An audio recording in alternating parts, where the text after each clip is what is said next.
Sejarah perkembangan bahasa Indonesia. Awal mula bahasa Indonesia. Bahasa Indonesia lahir pada tanggal 28 Oktober 1928. Pada saat itu, pemuda di Nusantara berkumpul pada suatu rapat dan berikrar. Isi dari ikrar tersebut yaitu yang pertama, bertumpah darah, yang satu, tanah Indonesia. Yang kedua, berbangsa, yang satu, bangsa Indonesia. Yang ketiga, menjunjung bahasa persatuan bahasa Indonesia. Ikrar ini dinamakan Sumpah Pemuda. Unsur yang ketiga dari Sumpah Pemuda merupakan pernyataan tekad bahwa bahasa Indonesia merupakan bahasa persatuan bangsa Indonesia. Pada tahun 1928, bahasa Indonesia dikukuhkan kedudukannya sebagai bahasa nasional bahasa Indonesia. Lalu dinyatakan kedudukannya sebagai bahasa negara pada tanggal 18 Agustus 1945. Karena pada saat itu, Undang-Undang Dasar 1945 disahkan sebagai Undang-Undang Republik Indonesia. Pasal 36 disebutkan bahwa bahasa negara ialah bahasa Indonesia. Dari mana bahasa Indonesia berasal?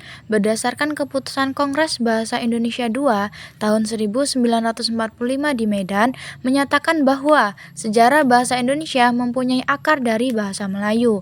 Bahasa Indonesia berkembang dan tumbuh dari bahasa Melayu yang sudah dipergunakan sebagai bahasa penghubung bukan hanya di Kepulauan Nusantara, melainkan hampir di seluruh Asia Tenggara.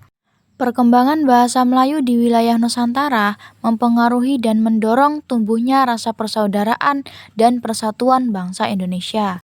Para pemuda Indonesia yang terhubung dalam perkumpulan pergerakan secara dasar mengangkat bahasa Melayu menjadi bahasa Indonesia yang menjadi bahasa persatuan untuk seluruh bangsa Indonesia sesuai isi Sumpah Pemuda 28 Oktober 1928. Proklamasi Kemerdekaan Republik Indonesia 17 Agustus 1945 telah mengukuhkan kedudukan dan fungsi bahasa Indonesia secara konstitusional sebagai bahasa negara. Bahasa Indonesia pun dipakai oleh berbagai lapisan masyarakat Indonesia, baik dari tingkat pusat maupun daerah.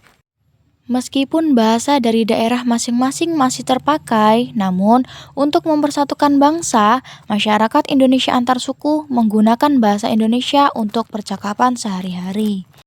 Jadi, dari sini bisa kita buat kesimpulan bahwa bahasa Indonesia menjadi bahasa persatuan itu pada tanggal 28 Oktober 1928 dan kedudukan bahasa Indonesia itu menjadi bahasa negara itu pada tanggal 18 Agustus 1945.